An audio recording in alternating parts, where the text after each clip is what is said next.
Hello बच्चों, कैसे हो आप सब। स्वागत है आप सभी का हमारे चैनल अलहम्द मैथमेटिक्स क्लासेस में। तो आज हम लोग सीखने वाले हैं क्लास 7th का मैथ प्रश्नमाला 1 का ऐसे। तो चलिए प्रश्न नंबर 1 सीखते हैं। तो हमारा प्रश्न नंबर 1 क्या बोल रहा है।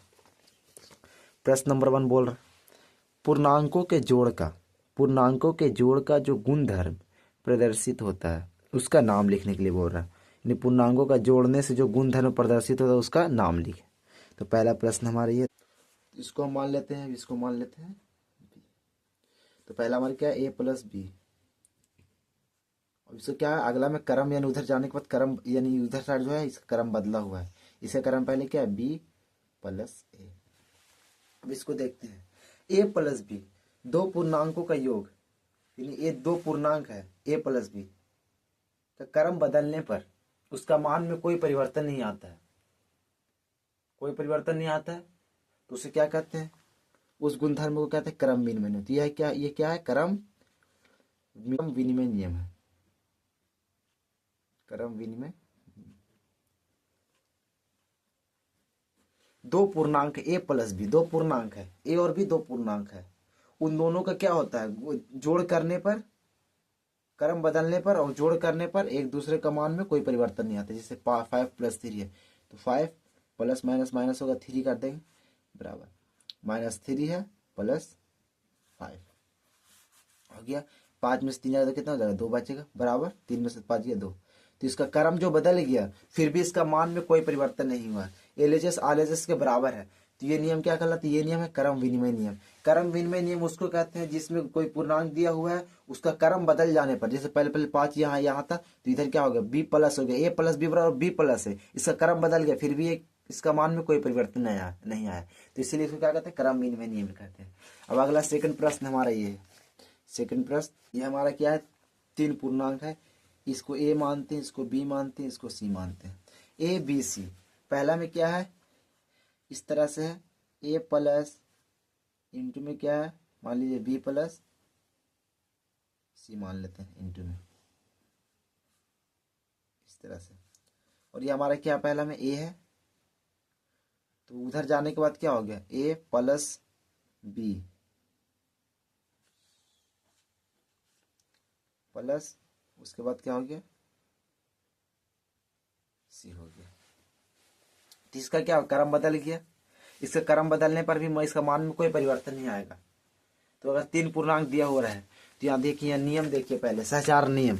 सहचार नियम क्या बोल, यदि ए बी और सी कोई 3 पूर्णांक है तो हमारा ए बी सी 3 पूर्णांक है, 3 पूर्णांक है, 3 पूर्णांक हो तो ए प्लस इंटू में बी प्लस सी हो गया हमारा। उसके बाद क्या, ए प्लस बी फिर इंटू के बाहर में क्या प्लस सी हो गया हमारा। तो अतः पूर्णांकों का योग जिसका जोड़ने के बाद सहचार नियम का पालन करता है, यानी इसको जोड़िएगा तीनों पूर्णांकों तो इसको एलएचएस और आरएचएस दोनों बराबर आएगा। तो ये कौन सा नियम हो गया, ये क्या कौन सा नियम हो गया, सहचार नियम है। इसका आंसर क्या हो जाएगा, सहचार नियम का पालन करता है। नियम सहचार नियम का पालन करते, इसका आंसर हो गया। इसको इसको जोड़ने के बाद भी क्या होगा, एलएचएस और आरएचएस दोनों बराबर आ जाएगा। अगला हमारा प्रश्न नंबर 2, निम्नलिखित पूर्णांकों के योग प्रतिलोम लिखें। तो ये पहला है, सेकंड, थर्ड, फोर्थ प्रश्न, इसको लिख लेते हैं पहले। प्रश्न नंबर सेकंड का प्रश्न नंबर पहला क्या है, 10 है। सेकंड में क्या है, -3 है। थर्ड में है क्या, -9 है। फोर में क्या है, 0 है। बोल रहा निम्नलिखित पूर्णांकों के योग प्रतिलोम लिखने के लिए बोल रहा है। तो योग प्रतिलोम यानी होता क्या है, योग प्रतिलोम संख्या वह संख्या है होती है जिसे जोड़ करने पर योग शून्य हो जाता है। तो मान लीजिए योग प्रतिलोम संख्या इसमें करना है, तो और पहला प्रश्न क्या है, 10 है। तो योग प्रतिलोम संख्या वह संख्या होती है जिसमें जोड़ करने पर क्या होता है, शून्य हो जाता है। जो नंबर पहला जो दिया वो शून्य हो जाता है। तो और क्या दिया हुआ है, कितना, 10। अब इसमें कौन सा हम संख्या जोड़ेंगे, कौन सा हम संख्या को जोड़ेंगे, कितना जोड़ेंगे, तो ये जो है 0 हो जाएगा, वही योग प्रतिलोम कहलाता है। तो इसमें हम -10 जोड़ेंगे तो क्या हो जाएगा, 0 हो जाएगा। 10 और -10 क्या हो जाएगा, 0 हो जाएगा। 10 प्लस माइनस माइनस 10, 10 में से 10 गया 0। ये हमारा पहला का आंसर है। अब सेकंड ये हमारा ये रहा। अब 3 है, माइनस क्या है, माइनस में 3 है। तो इस क्या कह रहा है, क्या क्वेश्चन, योग प्रतिलोम निकालने के लिए, यानी इसमें से -3 में कौन सा संख्या जोड़ेंगे, तो ये 0 हो जाएगा, इसका जो योग है 0 हो जाएगा। तो इसमें प्लस का यानी जोड़ना है, तो इसमें 3 जोड़ेंगे तो क्या हो जाएगा, 0 हो जाएगा।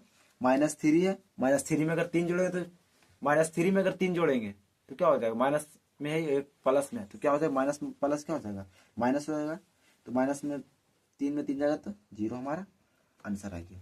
अगला क्या, थर्ड का है, यानी -9 है, इसमें कौन सी संख्या जोड़ेंगे, तो ये 0 हो जाएगा। तो इसमें 9 जोड़ेंगे तो -9 में से 9 जाएगा तो 0 हो जाएगा।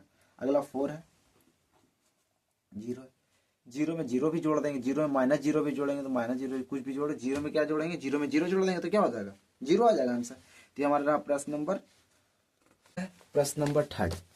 प्रश्न नंबर थर्ड क्या बोल रहा है, निम्नलिखित में पूर्णांकों का योग तत्समक पहचाने। निम्नलिखित में पूर्णांकों का योग तत्समक पहचाने। प्रश्न नंबर थर्ड क्या बोल रहा है, निम्नलिखित में पूर्णांकों का योग तत्समक पहचाने, तत्समक पहचानने के लिए बोल रहा है।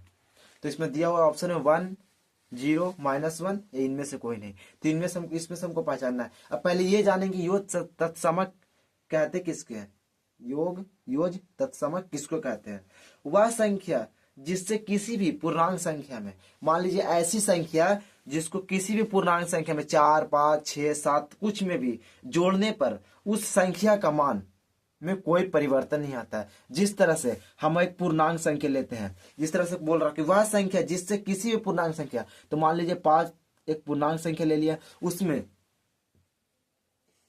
पूर्णांक संख्या में जोड़ने पर उस संख्या का मान में कोई भी परिवर्तन नहीं आता, तो उसे योग तत्समक कहते हैं। तो मान लीजिए 5 में अगर हम 1 जोड़ेंगे तो 6 हो जाएगा, इसका मान में परिवर्तन हो जाएगा। अगर -1 जोड़ेंगे तो क्या हो जाएगा, 4 बच जाएगा। तो कौन सा ऐसी संख्या जिसको जोड़ने पर इसका मान में कोई परिवर्तन नहीं आएगा, तो 0 एक ऐसी संख्या है जिसको पूर्णांकों के साथ जोड़ने पर उस पूर्णांक का मान में कोई परिवर्तन नहीं आएगा। मान लीजिए 7 है, 7 में भी 0 जोड़ेंगे तो क्या हो जाएगा, 7 हो जाएगा। या 6 लेंगे, 6 में 0 जोड़ेंगे तो क्या हो जाएगा, 6 होगा। तो हमारा आंसर क्या हो जाएगा, 0 हो जाएगा। तो योग तत्समक कहते हैं वह संख्या जिससे किसी भी पूर्णांक संख्या में जोड़ देने से उस पूर्णांक संख्या का मान में कोई परिवर्तन नहीं होता।